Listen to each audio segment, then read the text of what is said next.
emision mundësohet nga ISP Broadcast. Me ndërmjetësimin e presidentit amerikan Donald Trump u arrit një shans historik për paqe në lindje të mesme. Marrëveshja në pushimit mes Izraelit dhe Hamasit që përfshinte edhe lirimin e pengjeve izraelite të rrëmbyera gjatë luftimeve u mirëprit si një hap i rëndësishëm drejt uljes së tensioneve. Megjithatë, organizata terroriste Hamas vazhdon të shihet si një kërcënim serioz për prishjen e kësaj marrëveshje dhe për stabilitetin më të gjerë në rajon.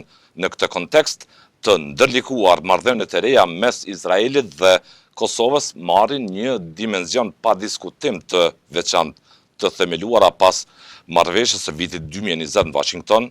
Këto lidhje diplomatike përfaqësojnë një bashkëpunim të ri të ndërtuar mbi vlera të përbashkëta si demokracia, siguria dhe respekti për të drejtën ndërkombëtare. Për të kuptuar më thellë qëndrimin e Izraelit ndaj zhvillimeve të fundit, rolin e diplomacisë izraelite në raport me Kosovën, kam kënaqësinë të bisedoj me ambasadoren e Izraelit në Kosovë, zonjën Tamar Ziv. Në këtë intervistë, ambasadorja Ziv nda vlerësimet e saj për sfidat aktuale në lindjen e mesme, rëndësinë e partneriteteve të reja me shtete si Kosova dhe perspektivat për paqe të qëndrueshme në rajon.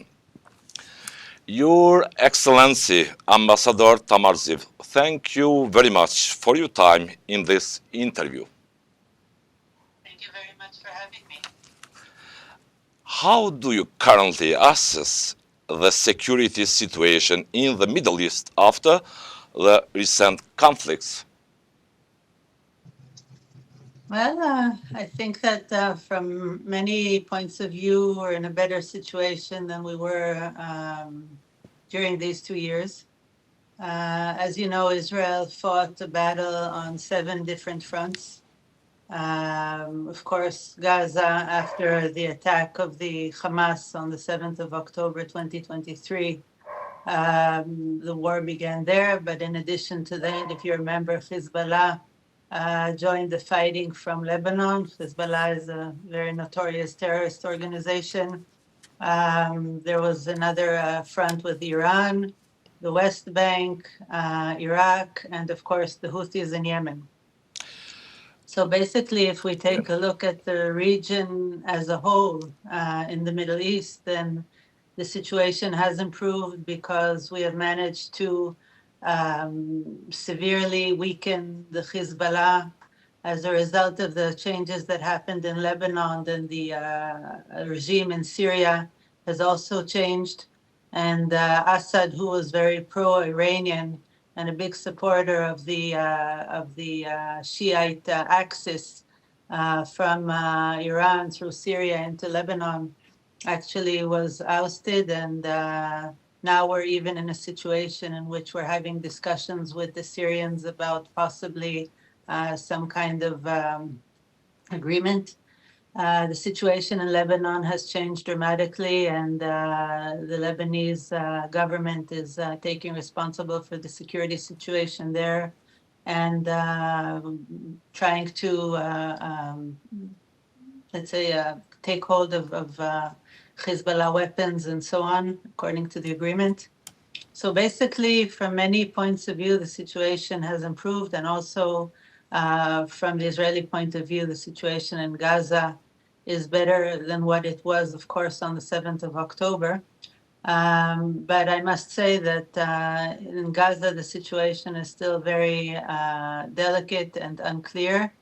Hamas, which is a horrific terror organization, still basically rules more than 50% of the territory of Gaza, but actually has control of more than 2 million people inside the Gaza Strip.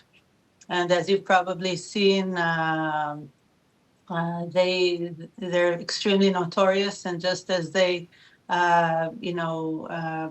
fought with Israel, they're doing the same to the Palestinian people that they feel are opposing them or they feel threatened from. So you've seen Daesh types of executions since Israel withdrew to the yellow line in the Gaza Strip. Yeah. And so the situation there is still very delicate.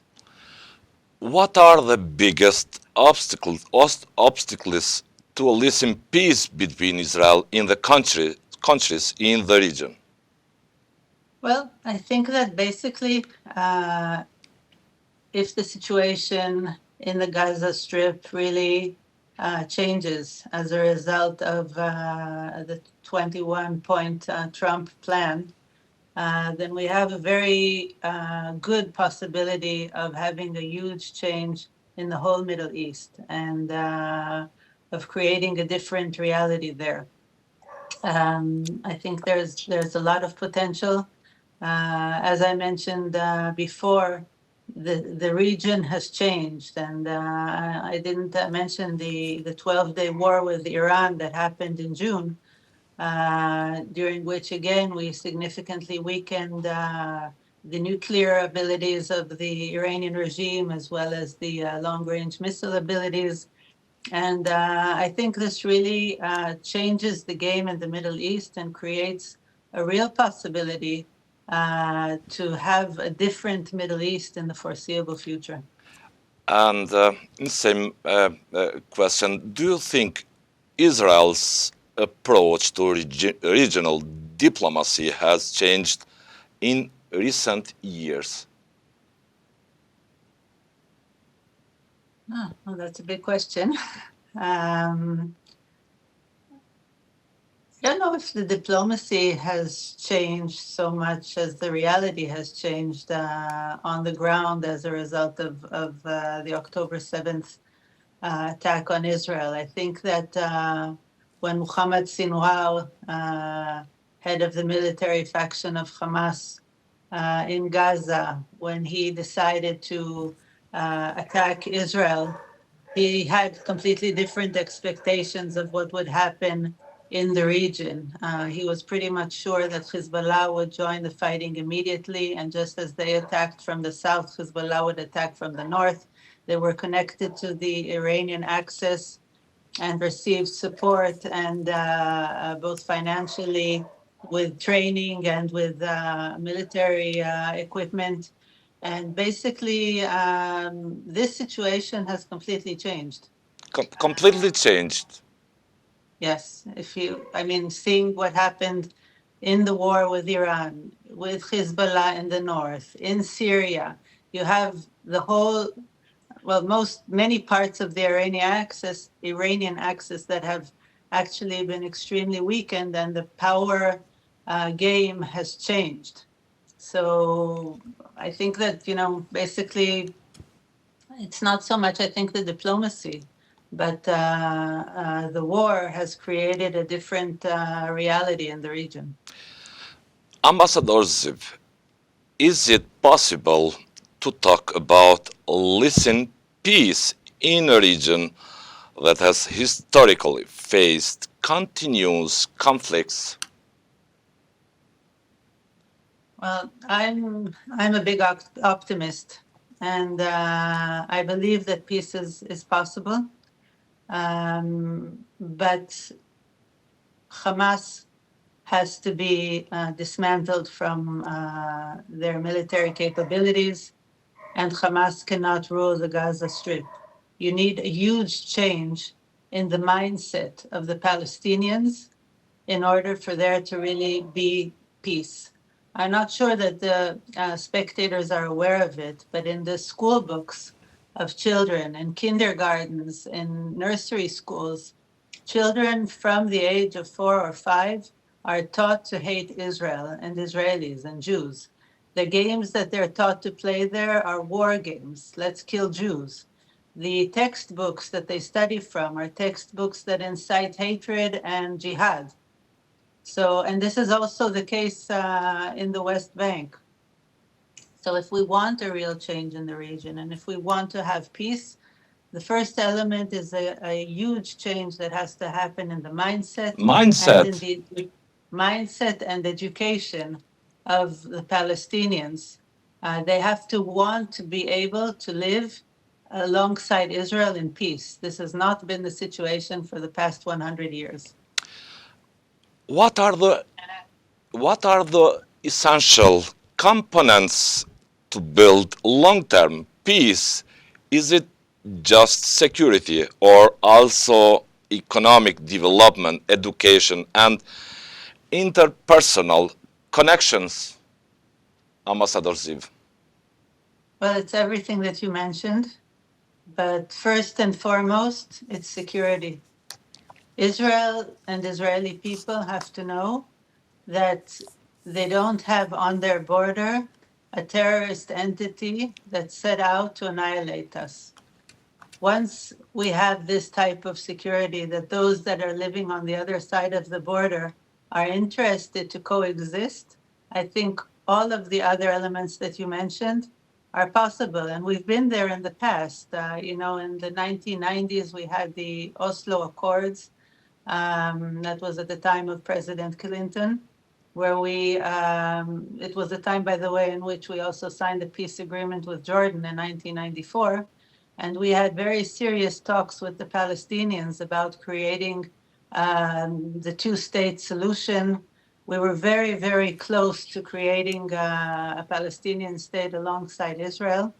But at the time, Yasser Arafat and the Palestinian leadership didn't accept the suggestions and missed this wonderful opportunity. But during the Oslo Accords, there was a parallel peace process to the bilateral one, which is a multilateral one, which dealt with economic development, which dealt with water resources, which are common to everybody, to Israel, to Jordan, and to the Palestinians, dealt with environmental issues. So I think that you need, in order to create a peace, you need to first have security to know that those on the other side of the border are not just waiting to kill you. And once you have this security, of course, you can start creating cooperation in education, in economy, in environment, and all of those extremely important issues that are actually cross-border issues and affect the livelihoods of people from both sides. Ambassador Ziv, how do you view the role of Hamas as a terrorist organization in the ongoing conflict with the Palestinian people? Hamas is an extremely extreme terror organization that has jihad on its flag. Its philosophy is actually one that says that it's their duty to kill all Jews in the world and, of course, all Israelis. So, when they're ruling the Gaza Strip, and they also rule the Gaza Strip very, very forcefully, very violently. And what they've done to the Palestinian people in these last 2 years is really horrific. My heart goes out to the Palestinian people that had to go through this horrific war because of Hamas, and that didn't end the war earlier because Hamas continued to fight and fight and fight. So Hamas has been, I think, the worst curse for the Palestinian people ever. There are international voices calling for separating Hamas as a terrorist organization from the Palestinian people. How does Israel comment on this? From the beginning of the war, we said that we are not in a war with the Palestinian people. And I think that there must be a separation between Hamas and the Palestinian people because, as I mentioned before, the Palestinian people have suffered horrifically as a result of what Hamas has been doing before October 7th and since October 7th. I want to remind you, by the way, that in 2005, Israel withdrew completely from the Gaza Strip. And basically, the Palestinians had a semi-state in Gaza, which they could rule on their own. And in 2007, the Hamas ousted the Palestinian Authority in a very violent kind of rebellion. murdering many Palestinians and so on. And they took over the Gaza Strip. And since then have actually worked relentlessly in order to create a terrorist entity from the Gaza Strip. In these almost 20 years, as you know, they built hundreds of kilometers of underground tunnels that are all military tunnels intended to attack Israel, in addition to all of the other military infrastructures that they built. So I think for the Palestinian people, it would be the best thing if they were separated from Hamas. And that's actually part of what is trying to be done now during this President Trump's plan, which actually talks about weakening Hamas, not enabling them to rule the Gaza Strip, and not enabling them to be left with their military capabilities. Ambassador Ziv, is there any realistic scenario for a direct dialogue with a Palestinian representation that does not represent Hamas, considering this organization classified as a terrorist by many countries? Well, in the Trump plan, they also relate to the Palestinian Authority. But the Palestinian Authority and the American government also sees this in the same way, has to create many reforms inside of it before it's possible to discuss its role in the Gaza Strip. Because as I mentioned before, the Palestinian Authority encourages terrorism. They have this system which is called pay for slay, meaning all those terrorists that have attacked Jews or Israelis are actually receiving a kind of salary from the Palestinian Authority, and their families are receiving a kind of a pension for all of their family members that participated in terror attacks, in addition to the education system and so on. And as you know, the Palestinian Authority hasn't had democratic elections for over 20 years.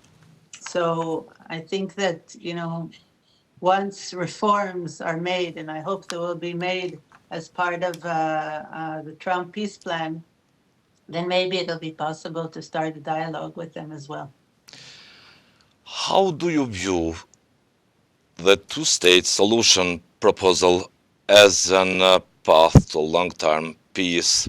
Is there still political width within Israel for such a solution? What are the minimal conditions that Israel would accept to recognize a Palestinian state? There were many people in Israel that up to October 7th really believed that someday we could live in peace with the Palestinians, maybe even as a two-state solution. And many of those that were murdered during the October 7th attack that lived on the border with the Gaza Strip were actually peace activists that did a lot in order to create coexistence with the Palestinians in Gaza. But after the horrific Hamas attack on October 7th, which killed 1,200 people in one day in the most horrific manner, then the people of Israel have lost their confidence in the Palestinians and in the fact that they are interested at this point in living peacefully alongside Israel. So I think the road is very long before we can talk about a two-state solution.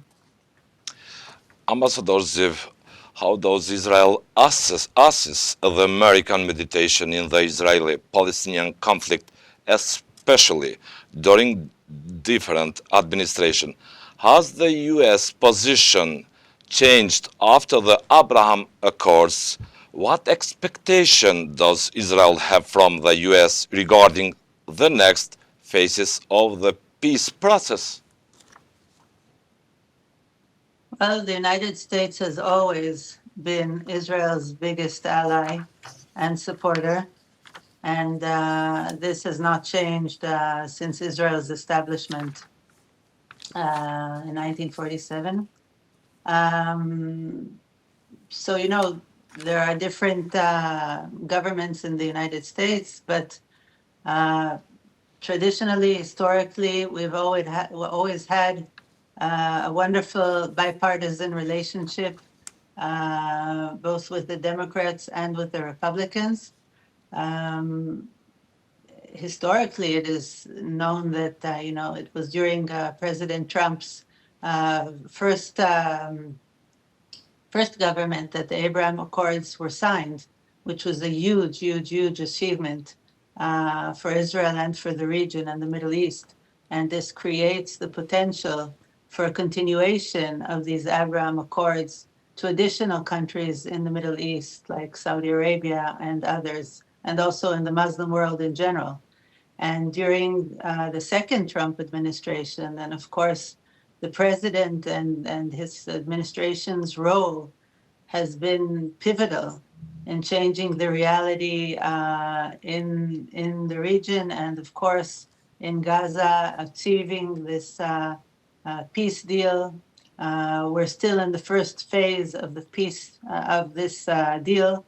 The first phase is the return of all 48 hostages. We had 20 hostages that were alive there, which were returned, thank God, after 2 years of the most excruciating horrors that they could have gone through, inhuman horrors and inhuman conditions. But in addition, there were still 28 hostages, deceased hostages, that are to be returned. Hamas is playing games with us on this issue. They were supposed to return them all at once on the same day that the alive hostages were supposed to return, but they haven't done that. And they're playing games. They're returning one hostage one day, sometimes to another day. Some days they're not returning anybody. And we know that they know of most of the locations in which these people are buried in the Gaza Strip.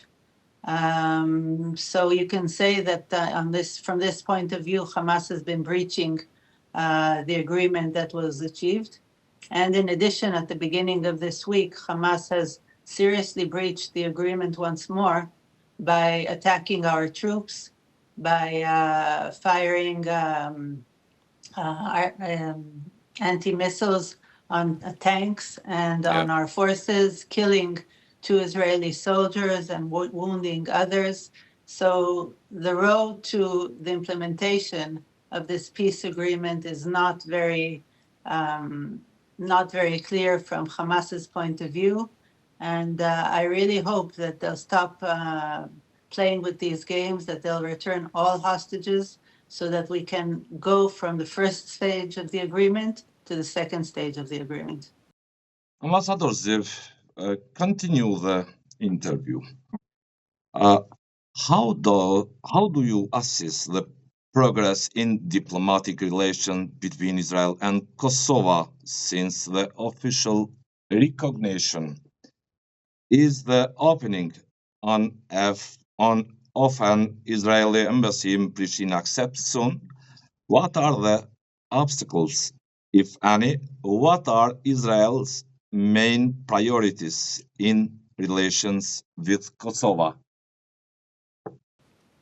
Well, I think that, from the establishment of the diplomatic relations between our countries, we began building these relations, from scratch, which meant there were many ministerial visits in both directions in the first years. We started working on agreements that were signed between the countries in fields of education and fields of culture and fields of development and so on.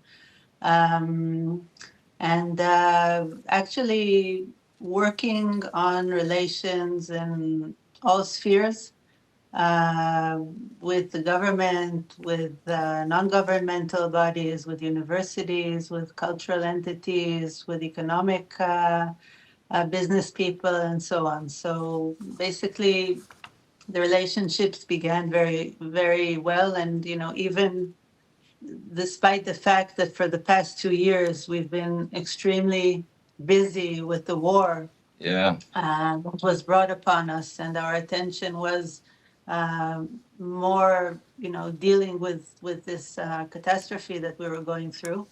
But still, the relationship with Kosovo is very important for us, and we even, signed the agreement for the visa waivers, which entered into force this May, and advanced a few more agreements as well. So basically, we're very optimistic now that the situation is quiet and that there's no need for visas for Kosovans to visit Israel. It's good. It's good decision, Ambassador Ziv. Yeah, it's. Thank you. Yeah, it was very important for us to get over the obstacle of visas in order to enable free passage between the countries, in order to enable easier economic relations, business people going back and forth, academic interchange, cultural interchange, etc., etc. And I really hope that now that things are hopefully going in the right direction here in the region, then the energy for going forward and continuing to build the relationship with Kosovo is there, and that we'll see many things happening. I'm happy to say that even this week we have 4 academicians from 2 universities in Kosovo that are taking part in a conference in Israel. And next week, we're going to have another delegation from the universities that are going to be visiting our universities. We have a few leading people in the field of culture, theater, music from Kosovo that are going to be visiting Israel in November. So I think that, we're renewing our energies and moving forward with a lot of force and with a lot of willingness to enhance the relationship even more. We all wait. Good news and between Kosovo and your state, Israel, in which international forums can Kosovo and Israel cooperate to support each other? Is there continuous Israel support for Kosovo membership in international organizations like the UN, Interpol, or UNESCO? How can the strategic partnership between the 2 countries be strengthened in the context of global challenges? Kosovo, like Israel, are democratic countries that value the values of democracy, of free press, of partnerships as democratic countries. And of course, this creates many opportunities for working together on various issues. So I think that once countries are like-minded, this paves the way for moving forward on cooperation. Ambassador Ziv, is there a Jewish community in Kosovo with which Israel maintains relations? Yes, of course. There's a small community based mainly in Prizren and Pristina. I'm, of course, in contact with the community wherever they are, in both cities, working together, trying to, do things together. We're very happy that the Ministry of Culture has allocated a building for the Jewish community in Prizren, and this building is being finalized and will serve as a Jewish cultural center in Kosovo, actually, because at the moment there are no Jewish buildings of any type in Kosovo. The last synagogue was destroyed in 1963, and since then there's actually been no physical presence for the Jewish community. So we're very happy that the Jewish community will receive this building, and it will enable to do different activities inside the building and so on. But there are activities going on both in Pristina and in Prizren. And personal question, Mrs. Ziv. How has your personal experience in Kosovo been so far?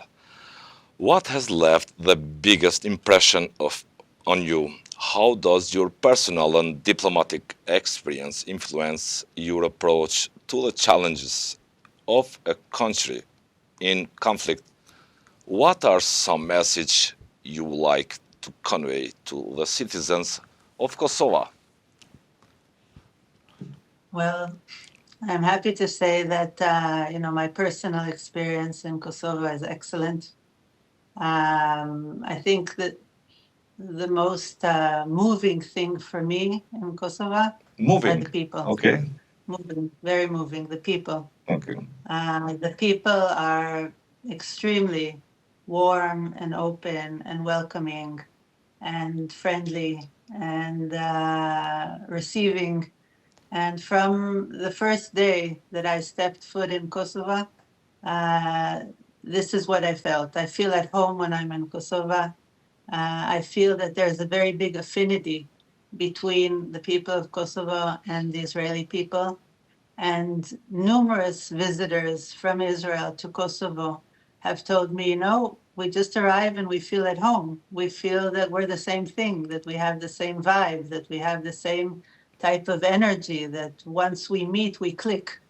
And I think this is a very strong feeling. It's my personal feeling, but it's also the feeling of all of the Israeli visitors that visited Kosovo throughout the years. And in addition to that, we also have a very strong historical relation between our peoples. Before the Second World War, there was a Jewish community in Kosovo that lived a good life here, with good relations with their neighbors and their friends.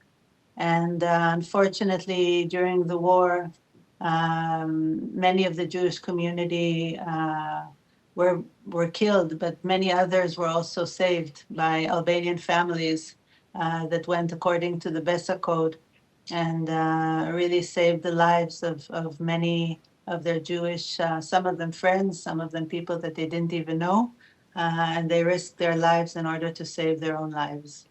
And then when the war came about in Kosovo, Israel also was the first country to build a field hospital on the border between Kosovo and North Macedonia, which brought over Israeli doctors and nurses and medical equipment and treated thousands of the refugees that had to leave their homes and were seeking refuge.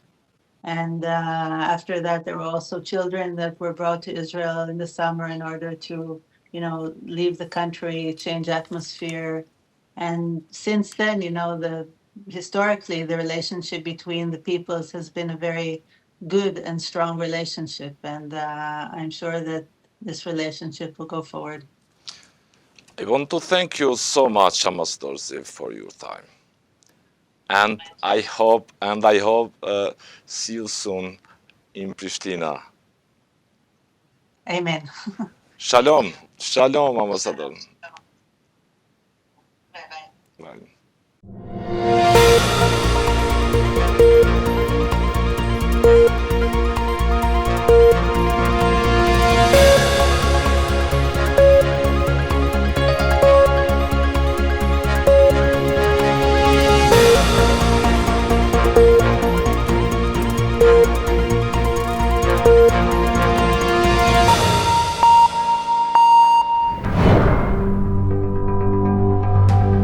Ky emision mundësohet nga ISP Broadcast.